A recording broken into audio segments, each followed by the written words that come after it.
আপনি বাঙালির রাজনৈতিক ভবিষ্যৎটা কি খুঁজে পান? মানে অন্য কোনো রাজনৈতিক দল এসেও এই বাংলাটাকে বদলে দেবে, এই সম্ভাবনা কি দেখতে পান?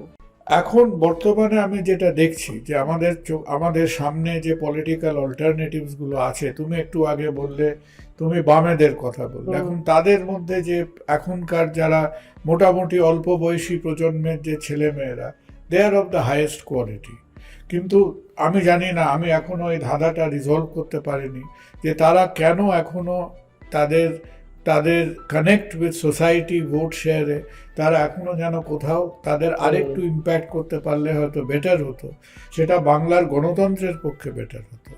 বিজেপি কিন্তু বুঝতে হবে যে বিজেপি তাদের যে আইডেন্টিটি কিটটা নিয়ে বাংলার সামনে দাঁড়াচ্ছে, তারা কিন্তু বাংলার কাছে তাদের মধ্যে কোথাও একটা বহিরাগত ভাব থেকে যাচ্ছে, যে তারা ঠিক আমাদের এই অকাল বোধন করে অভ্যস্ত যে বাঙালি যে দক্ষিণেশ্বরের বাঙালি, যে রামকৃষ্ণের বাঙালি, যে শান্তিনিকেতনের বাঙালি, সেই বাঙালির সামনে দাঁড়াতে গেলে তাদের একটু নিজেদের ওই আইডেন্টিটি কার্ডটাকে একটু পাল্টাতে হবে, একটু ঘষতে মাজতে হবে।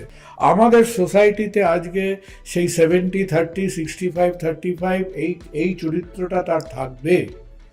আর যাকে আজকে বাংলায় রাজনীতি করতে হবে, সে যদি মনে করে যে আমি ওই 35 ভাগের পাশ কাটিয়ে চলে যাব, তার সঙ্গে আমার কোনো সম্পর্ক নেই, সেই পাশ কাটিয়ে আমি একদিন হঠাৎ পট করে বসে পড়ব বাংলার মসনদে, সেইটা আমার মনে হয় সাংঘাতিক একটা চূড়ান্ত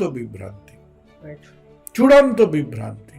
আজকে বাঙালির যেন কোথাও কেন সে যেন একটু গা ছেড়ে দিয়ে সেই এই আপেক্ষিক দুর্ভাগ্য বা দুঃসময়টাকে সে অ্যাকসেপ্ট করতে শুরু করেছে।